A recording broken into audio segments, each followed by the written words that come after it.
Eh bien, bonjour à tous, bon dimanche. Ça va tout le monde? Oui, c'est bien, gloire à Dieu. On va changer un peu le décor. On fait des essais. Voilà, ce matin, on va prendre un texte dans Éphésiens chapitre 1, versets 7 à 8. S'il vous plaît, avec moi, Éphésiens 1, 7 à 8.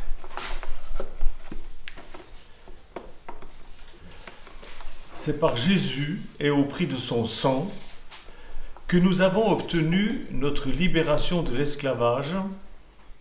C'est parce que nous sommes un avec lui que nous avons été lavés du péché et que toute offense a pu nous être pardonnée, généreusement à la mesure des richesses de sa grâce.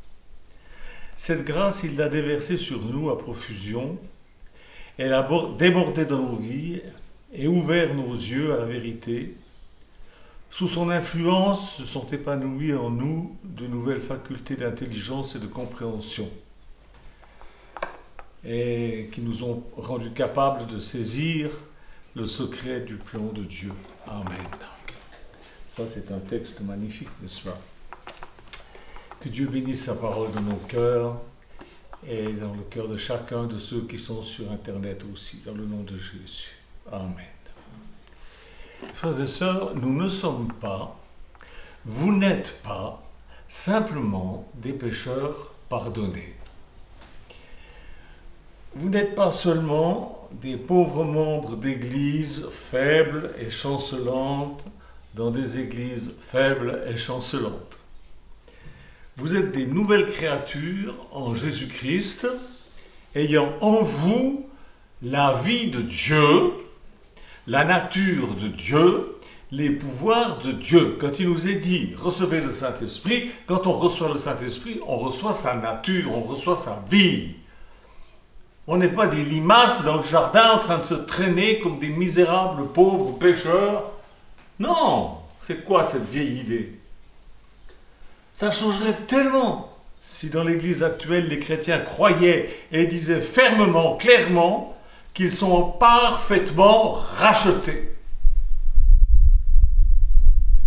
En lui, nous avons la rédemption par son sang et la rémission des péchés. J'en veux un peu aux théologiens qui emploient toujours ces vieux mots dont la plupart des gens ne savent pas ce que ça veut dire. Nous avons la rédemption par son sang, ça signifie que nous avons été rachetés au prix de son sang. Le sang de Jésus a été le prix pour notre rachat. Nous nous étions donnés, enfin l'humanité entière s'était donnée à Satan, le prince de ce monde, et nous avons été rachetés. Jésus a payé le prix fort, son sang versé à la croix du calvaire, et maintenant nous sommes à lui, nous avons changé de propriétaire. Nous avons la rémission des péchés. Ça signifie que nous avons été acquittés de nos fautes, acquittés. Quand nous avons reçu Jésus-Christ dans notre vie, nous avons été mis au bénéfice d'une remise de peine. C'est fini. Nous ne sommes plus tenus coupables devant Dieu. C'est fini cette histoire. Ça signifie que le diable a perdu tout pouvoir sur notre vie dès l'instant où nous avons décidé de suivre Jésus-Christ comme notre sauveur et que nous sommes devenus la propriété de Dieu. Le diable n'a plus de pouvoir sur nous. Il essaye. Mais c'est un raté, pauvre diable. C'est un raté. Dieu est devenu notre nouveau Seigneur. Il règne sur notre vie. Sa souveraineté légale est établie une fois pour toutes. Et la souveraineté légale que Satan avait sur nous a pris fin. La souveraineté de Jésus a commencé le jour où nous y avons cru, où nous nous sommes repentis. Alors n'écoutez pas ces prédicateurs qui vous disent « Repentez-vous ». C'est fait, vous vous êtes repenti. Maintenant, ce que vous devez faire, c'est confesser votre péché, c'est-à-dire dire à Dieu à mesure les péchés que vous faites. Mais vous n'avez pas à vous rouler par terre en suppliant Dieu de vous pardonner dans une repentance profonde, comme ils aiment dire. Non! On est devant notre Père et si on a péché, on peut venir vers lui et lui dire que nous avons péché, c'est ça. Et il est fidèle et juste pour nous pardonner toutes nos iniquités et nous purifier de tout péché. C'est clair? On n'est pas des mendiants, on est des fils de Dieu, on est des filles de Dieu. Vous êtes des nouvelles créatures. Nous n'avons plus peur ni de personne, ni de rien. Et Jésus le dit lui-même, enfin on trouve ça dans Ésaïe 41, verset 10, je vais vous le lire, verset 9 déjà. Toi, que j'ai pris des bouts de la terre. Ça, c'est moi, hein, au bout de la terre. Parce qu'il parlait en Israël. Hein. Toi que j'ai pris des bouts de la terre et que j'ai appelé des extrémités et à qui j'ai dit, tu es mon serviteur, je t'ai élu, je ne t'ai point rejeté. Ne crains point, car je suis avec toi. Ne sois point éperdu, car je suis ton esprit des vivants. Je te fortifie, je t'aide, et je te maintiens par la droite de ma justice. Voici, tous ceux qui s'irritent contre toi seront honteux et confus, ils seront réduits à rien et périront ceux qui s'élèveront contre toi. Et tout le monde dit Amen. Amen, amen, amen, amen.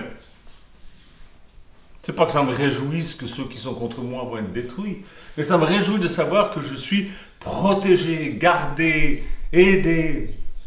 Si Dieu est pour nous, qui sera contre nous? Ça, c'est écrit dans Romains chapitre 8, verset 31. Ne sois pas éperdu. J'aime bien ce mot, on l'emploie plus tellement, on ne sait plus tellement ce que ça veut dire. Éperdu, ça veut dire profondément troublé. Les gens sont profondément troublés aujourd'hui. Par des émotions violentes, à cause de nouvelles qu'ils entendent à gauche, à droite. Éperdu, ça signifie affolé, ça signifie agité, ça signifie bouleversé. C'est l'état de ce monde qui est encore sous la domination du prince de ce monde, de Satan. Mais nous, on s'est échappé, on est sorti de ce système. Anciennement, vous savez ce que ça signifiait? Éperdu, ça signifiait endiablé. C'est fou ça. Et la Bible dit, tu n'es plus endiablé. C'est magnifique. Ça là, ce que je suis en train de vous dire, c'est l'idée la plus révolutionnaire qui a jamais été enseignée. C'est ce que je dis face au monde, c'est ce que je vous dis à vous qui m'écoutez ou qui me regardez sur Internet. Et c'est ça que vous devez dire face au monde. Dieu est avec moi pour la simple et bonne raison que j'ai décidé d'être avec lui. C'est-à-dire de faire ce qu'il dit, de faire sa volonté écrite. On va lire 1 Jean 4,4.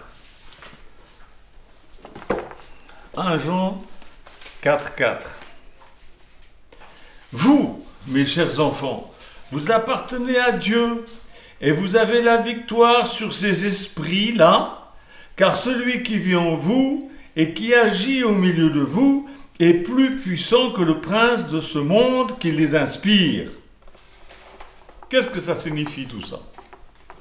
Vous appartenez à Dieu parce qu'il a payé le prix fort pour vous avoir à lui.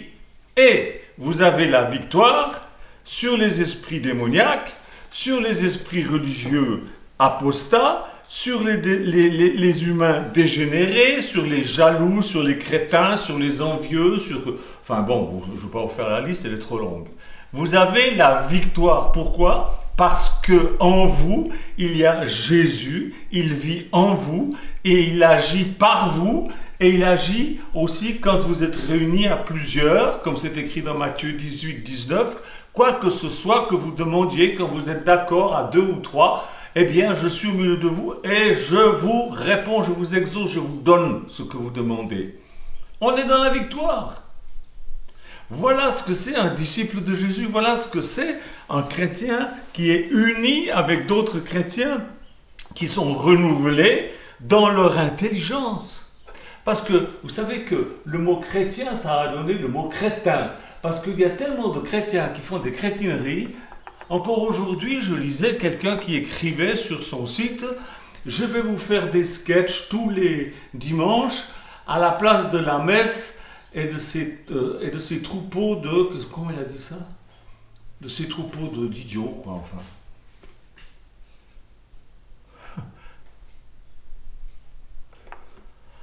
Parce que Dieu nous a ouvert les yeux. Et sous son influence, nous avons été épanouis, nous sommes épanouis en nous-mêmes à de nouvelles facultés d'intelligence, de compréhension, selon ce qui est écrit dans Éphésiens 1.8. Je ne sais pas si je vous l'ai lu, Éphésiens. Oui, si, je vous l'ai lu, Éphésiens 1.8. Nous avons été rendus capables. Et sous son influence se sont épanouies en nous de nouvelles facultés d'intelligence et de compréhension. Alors, fini ce misérabilisme poussiéreux de religion fade et terne. Moi, je ne peux pas faire partie de ça. Dites, le maître de la création vit en moi. Oh, il se peut que vous ayez des difficultés et que devant vous se trouvent des factures que vous ne pouvez pas payer. Il se peut que vous ayez des adversaires que vous ne savez pas comment vaincre. Vous ne connaissez pas le moyen pour les vaincre. Mais affrontez tout cela sans crainte. Pourquoi mettre de la crainte dedans? Affrontez tout cela sans crainte. Dites, Dieu dresse devant moi une table en face de mes adversaires et il oint d'huile ma tête. C'est quoi la table que Dieu dresse en face de nous? C'est la sainte table avec le saint repas, le pain, le vin, pas l'hostie, le pain et le vin. C'est un repas, c'est le repas du Seigneur. Il le dresse en face de nos ennemis. Qu'est-ce que vous voulez qu'ils fassent? Ils ne peuvent pas passer là-dessus.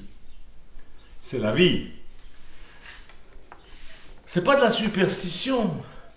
Ça fait depuis 1968 que je le vis. Je suis dans la paix car Dieu m'a pris en charge. Je suis dans la paix parce que Dieu m'a pris en charge. C'est lui qui combat à ma place. Pauvres diables, pauvres adversaires. Ils sont où? Coucou. Ah ben, on ne les voit plus. Je ne crains aucune circonstance parce que je puis tout par celui qui me fortifie.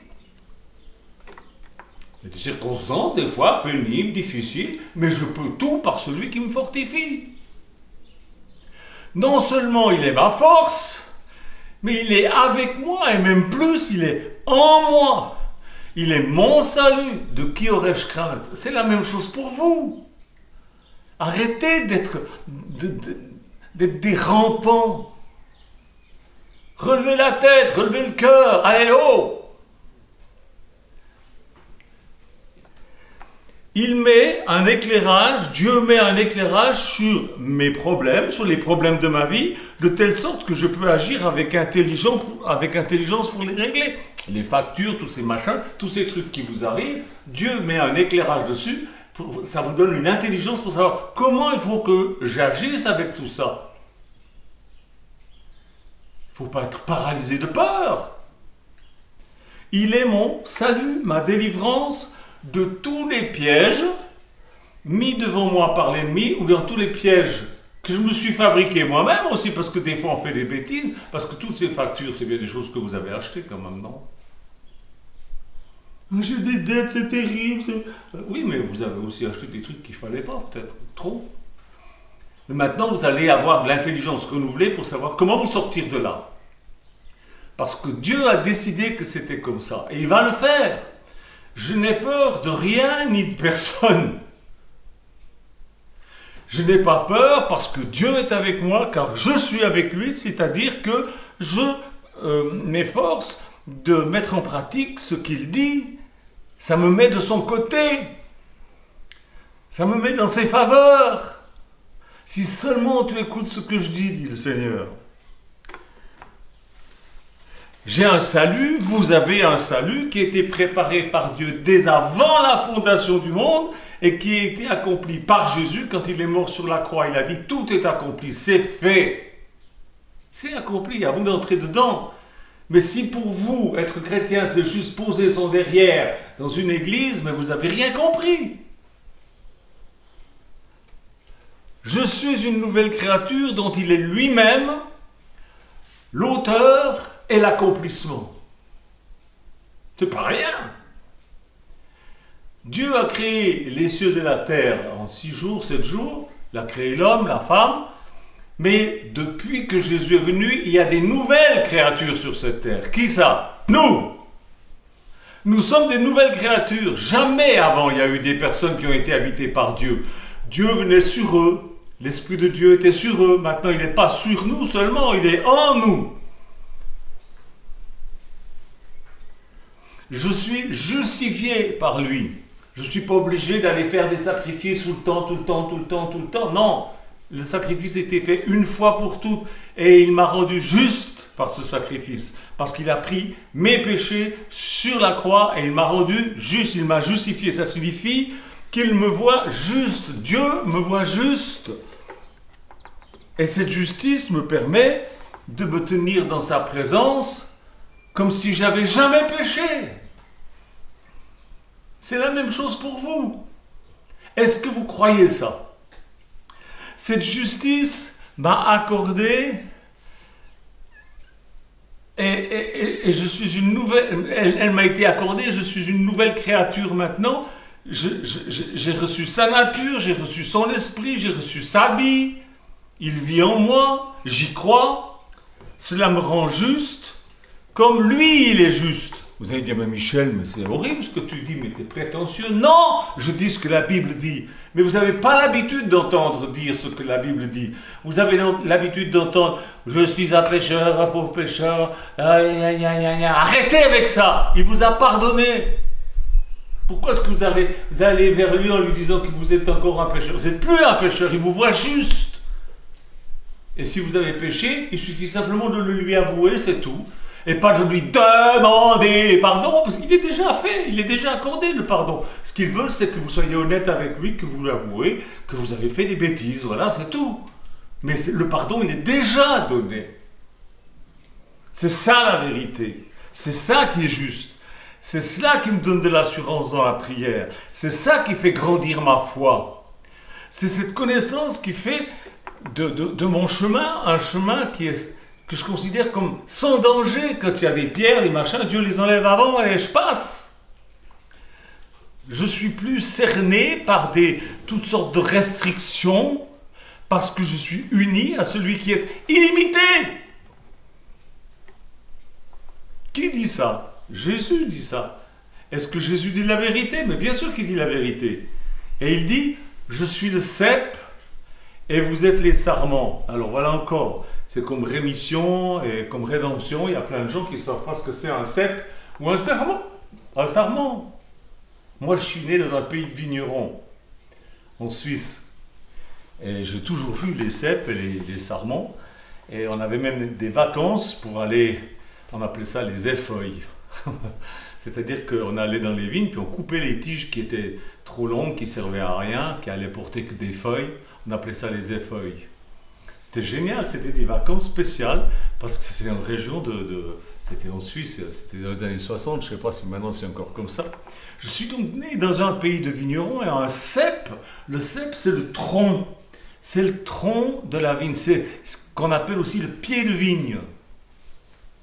Et le sarment, c'est la tige qui est attachée au cep, au tronc.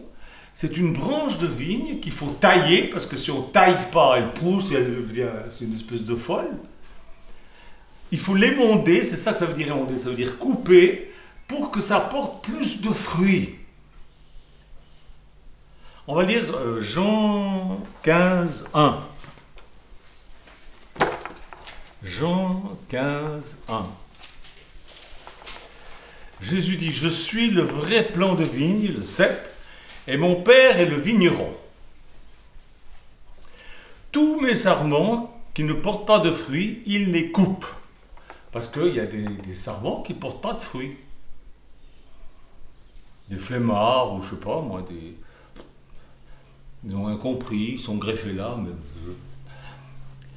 Et tous ceux qui en portent, il les taille pour les émonder afin qu'ils produisent un fruit plus abondant et de meilleure qualité. Vous comprenez?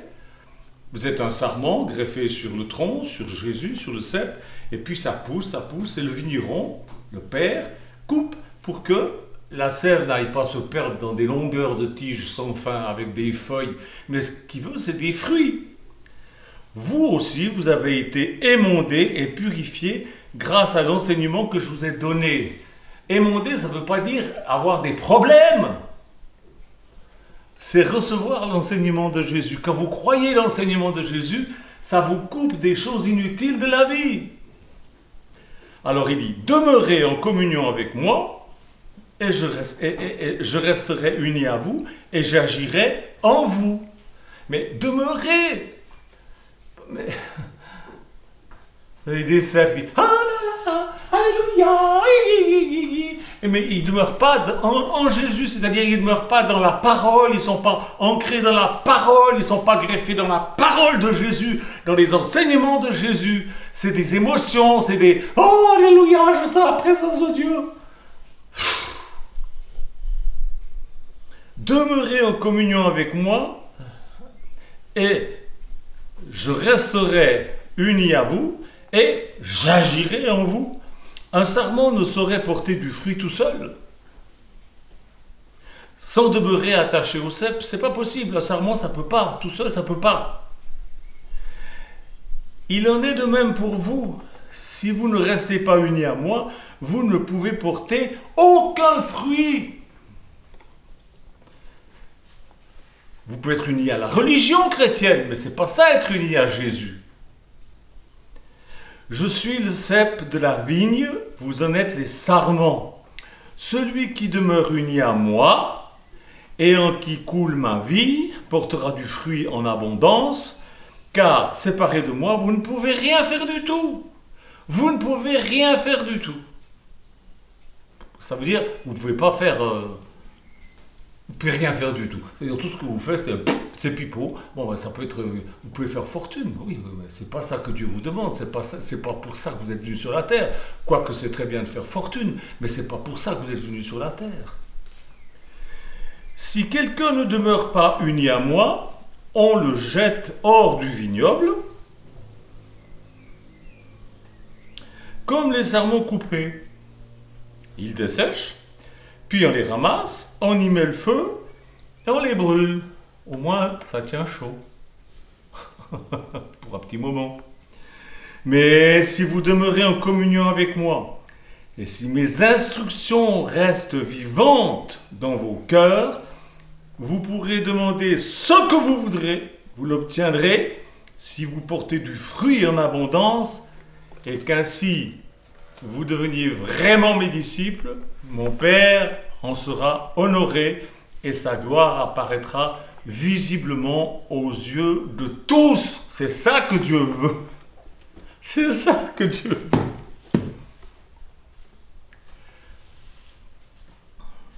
C'est très clair ce qu'il dit Jésus. C'est très clair. Parce qu'on est attaché au cep, au tronc de la vigne, à Jésus, alors on porte naturellement du fruit. Si vous vous promenez dans une vigne, vous n'entendrez jamais les ceps qui poussent. Non, ça pousse naturellement, c'est dans la nature. Mais encore faut-il que la parole de Dieu soit dans vos cœurs. C'est ça la vie, la sève. Et si on ne porte pas de fruits, bon, on est coupé puis on est foutu au feu. Voilà, le doux Jésus. Il y en a beaucoup qui vont être étonnés hein, avec leur religion. Du doux Jésus. Si vous ne portez pas de fruits, vous serez foutu au feu. C'est tout. Et si on porte du fruit, si on a des résultats dans notre vie, c'est-à-dire des changements de caractère, des miracles, bref, enfin, des manifestations produites par les enseignements de Jésus, et par sa vie qui coule en nous, parce que sa parole, elle est vivante, quand elle passe en nous, elle produit toujours quelque chose, on porte du fruit. Et si on se met à porter du fruit, le vigneron, Dieu, il nous émonde, c'est-à-dire il va couper, il va se débarrasser des branches qui sont trop longues et qui sont inutiles, afin qu'on porte encore plus de fruits. Et que nous ne soyons pas simplement des tiges longues qui boivent toute la sève, la vie de Jésus, sans produire autre chose que des feuilles. Ils s'en foutent des feuilles. Ça protège, ça fait un peu d'ombre aux fruits. Mais ce n'est pas le but. Vous n'êtes pas un vigneron qui dit « Ah, chouette, j'ai eu beaucoup de feuilles cette année. » Ça n'existe pas. Le but, ce n'est pas que vous soyez une longue tige greffée sur le cep. C'est-à-dire, le but, c'est pas que vous soyez un bon chrétien posé dans une église et avec quelques responsabilités dans l'église, mais c'est que vous portiez du fruit. Et on ne peut pas porter du fruit si on ne demeure pas attaché au cep. Jésus a dit « Je suis la parole ». Si vous ne lisez pas la parole de Dieu, la Bible, si vous ne la mettez pas en pratique, vous êtes simplement un religieux, inutile. Alors les fruits, eh bien c'est ce que dit Galates chapitre 5 verset 22. Je vais vous le lire. L'Esprit de Dieu produit le fruit de l'Esprit. Ce que Dieu produit en vous, c'est l'amour, la joie, la paix, la patience, le bon caractère, l'amabilité, la serviabilité, la bonté, la générosité, la fidélité, la confiance dans les autres, la douceur, la modestie, l'humilité, l'aptitude à céder, à s'adapter, la tempérance, la chasteté, la maîtrise de soi. Il n'y a aucune loi qui interdit cela. Et contre ceux qui vivent ainsi, elle n'a pas besoin d'intervenir, la loi. Donc, plus de loi. Parce que la parole de Dieu porte du fruit en nous. Mais ce sont aussi les miracles. Ce que produit la vie de Jésus en vous, c'est des miracles. Parce que Jésus, ce qu'il a produit sur la terre, c'est tout ça. C'est la bonté, l'amour, la paix, la patience, toutes ces choses. Mais il a produit aussi beaucoup de miracles. Enlevez les miracles de la Bible. Jésus a dit, les choses que j'ai faites, vous les ferez aussi. C'est-à-dire, vous aimerez, vous serez patient, gna gna gna, toutes ces choses. Mais aussi les miracles. Vous en ferez même encore plus grand. Il a toujours produit des miracles. Et il veut continuer à produire, au travers de ceux qui croient en lui, des miracles. Ah bon, Michel, t'es sûr que c'est vrai? Non, non, je ne suis pas sûr, je vous prêche n'importe quoi. Marc chapitre 16. Jésus dit, c'est une des dernières paroles qu'il a dites, « Allez dans le monde entier, annoncez l'heureuse, bonne nouvelle à toute l'humanité. Celui qui croira, qui se fera baptiser, sera sauvé, mais celui qui ne croira pas sera condamné, coupé, jeté au feu. Voici les miracles qui accompagneront la vie des croyants. En mon nom, ils chasseront les démons, ils parleront de nouvelles langues, ils saisiront sans dommage les serpents venimeux. S'il leur arrive de boire quelques poisons mortels, ils n'en subiront aucun mal, ils imposeront les mains à des malades et ils seront guéris. » C'est les dernières paroles que Jésus a prononcées devant ses disciples. Et s'il l'a dit à ses disciples, d'autres fois, il le dit à ses disciples d'aujourd'hui. C'est la même chose. Sans la vie de Jésus en vous, vous pouvez pas produire ces choses. Vous ne pouvez pas. C'est lui qui les fait au travers de vous. C'est lui qui les fait au travers de vous. Je suis en train de lire un livre sur la vie de Kathryn Kuhlman, cette femme de Dieu qui a eu tellement de miracles, ça défie l'imagination, et elle a demandé à quelques personnes d'écrire un livre qui raconte tous ses défauts. Et ce livre est sorti après sa mort. Elle a dit, il faudra faire sortir ça après ma mort, de sorte que les gens ne me glorifient pas comme si j'étais une personne absolument extraordinaire. Je ne suis pas une personne extraordinaire. Je suis une personne ordinaire qui fait des choses extraordinaires parce que Jésus vit en moi. C'est tout. Moi, Michel Janton, je ne suis pas quelqu'un d'extraordinaire. Je suis bourré de défauts que je confesse à mon Dieu, puis je fais des progrès, puis j'essaie, puis des fois je retombe dans mon truc, mais je recommence. Et puis, mais je suis pas une personne extraordinaire, je suis pas un saint avec une auréole, là, ces machins stupides. Non, je suis un homme ordinaire comme vous, la même chose. La même chose. Mais Jésus vient en moi et au travers de moi, il fait des choses. Pourquoi? Parce que je bouffe sa parole, je prends sa parole, je me nourris de sa parole, je crois sa parole, et puis je vais la donner aux autres, et puis Dieu confirme sa parole en faisant des choses extraordinaires. C'est tout. C'est tout. Moi, je ne suis pas un surhomme qui c'est jamais de la vie. Je suis un homme tout à fait banal, normal. Le cep, Jésus, nous communique la plénitude de sa vie. Et j'en connais les réalités depuis que je me suis repenti de mes péchés ce 1er juin 1968 et que Jésus est venu habiter en moi. Le 3e jour déjà, je priais pour un homme paralytique atteint de la maladie de Parkinson qui était guéri. Je ne connaissais rien de la doctrine au sujet de la guérison. Mais je croyais dans l'amour de Dieu, je croyais qu'il était en moi. Le prédicateur l'avait dit, ça suffisait. Et il en sera de même pour vous. C'est ça le message de l'Évangile. Ne pas dire ça, ne pas enseigner ça, c'est enseigner un autre évangile, c'est enseigner une mauvaise nouvelle, c'est enseigner quelque chose qui n'est pas l'évangile de Jésus-Christ. Alors libre à vous de condamner les gens, de juger les gens, de les envoyer en enfer, avec toutes vos lois évangéliques, c'est un faux évangile. Enseigner l'évangile, c'est autre chose. L'évangile, c'est la bonne nouvelle pour ceux qui ont des besoins. J'ai des besoins. Vous avez des besoins. Pourquoi je prêche? Afin que vos besoins soient pourvus. Afin que Dieu pourvoie vos besoins. Afin que vous sachiez comment faire pour vous trouver des solutions avec lui. Et ensuite, vous irez et vous donnerez par votre témoignage vécu et parlé la preuve que l'évangile de Jésus-Christ est vrai. Amen, amen et amen.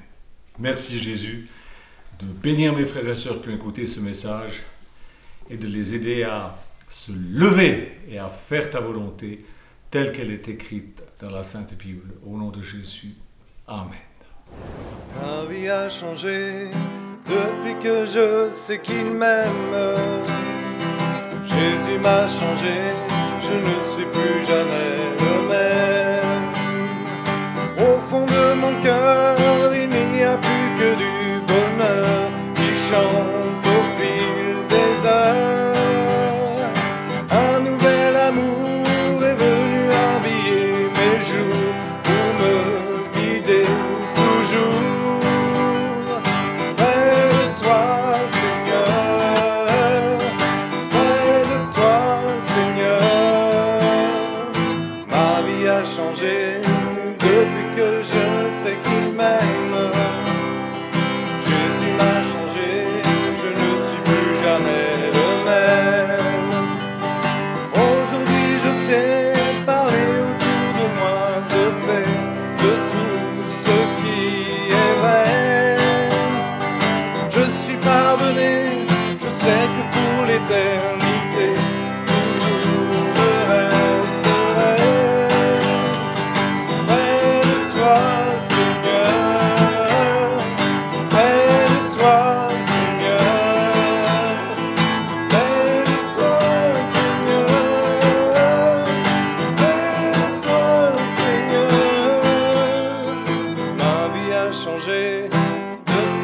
Je sais qu'il m'aime.